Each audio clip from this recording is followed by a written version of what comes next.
আমরা এসে গেছি আজকেরও অ্যানালাইসিস নিয়ে, কিভাবে আমরা কালকের জন্য মার্কেট প্রিপেয়ার করব।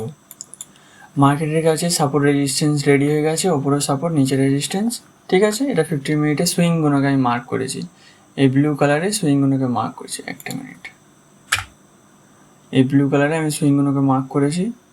এই হলো কালকের রেঞ্জ, ঠিক আছে। এই রেঞ্জের নিচে অপশন বাইং হবে প্ল্যান, কারণ এই লেভেলটা একবার দুবার তিনবার টেস্ট হয়ে গেছে, প্রায় কাছাকাছি এই লেভেলটা টেস্ট হয়ে গেছে। এই লেভেলটা সাপোর্ট নেবে না। এইখানে দেখো এই লেভেলটা একবার, ঠিক আছে, এটা ব্রেকআউট দিল, ছেড়ে দিলাম, সাপোর্ট নিয়েছে একবার দুবার, এটা নিয়ে তিনবার, ঠিক আছে। আগেরবারে কী হয়েছিল, একবার দুবার তিনবার চারবার ব্রেকআউট দিয়েছিল, তাই এইখানে এটা ব্রেকআউট জোনের কাছে চলে এসছে।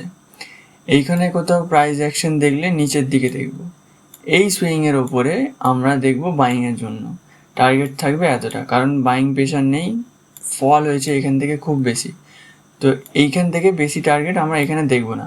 এখান থেকে আমরা ফের সেলিংয়ের জন্য দেখব। মার্কেট যদি এই লেভেল সাস্টেন করে বা ব্রেকআউট দিচ্ছে, টার্গেট থাকবে এইটুখানি, বেশি টার্গেট থাকবে না, ঠিক আছে। আর যদি এখানে কিছু হয়, ব্রেকডাউন দেয় বা এই জোনের কাছে কিছু খুলছে, এই ব্যাপারে এই, কারণ এই জোনের কাছে অনেক বায়ারদের স্টপ লস থাকবে, কালকের মার্কেট খেতে যাবে। আর টার্গেট থাকবে 81,200, আরও বিয়ন্ড টার্গেট হতে পারে 81,200 থেকে 80,200 কাছে অবধি বিয়ন্ড টার্গেট হতে পারে, এত বড় টার্গেট হতে পারে। বাট কাছাকাছির জন্য সাধারণভাবে এইটুকুনি হবে টার্গেট। বোঝাতে পারলাম? ব্যাস। নিফটি যদি আমরা দেখি,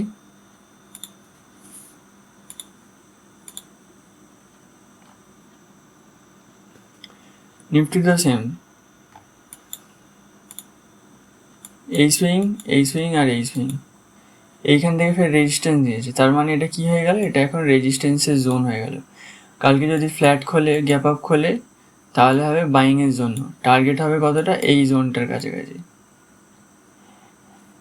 25,250, 25,280, এই জোনটার কাছে বেশি স্পেস নেই, ঠিক আছে, কিন্তু ফাস্ট মোমেন্টাম হতে পারে। তারপর এখানে হোল্ড করতে হবে, এই 50% না ক্রস করে হোল্ড করলে তাহলে আরও উপরের দিকে আমরা লেভেল দেখতে পারবো।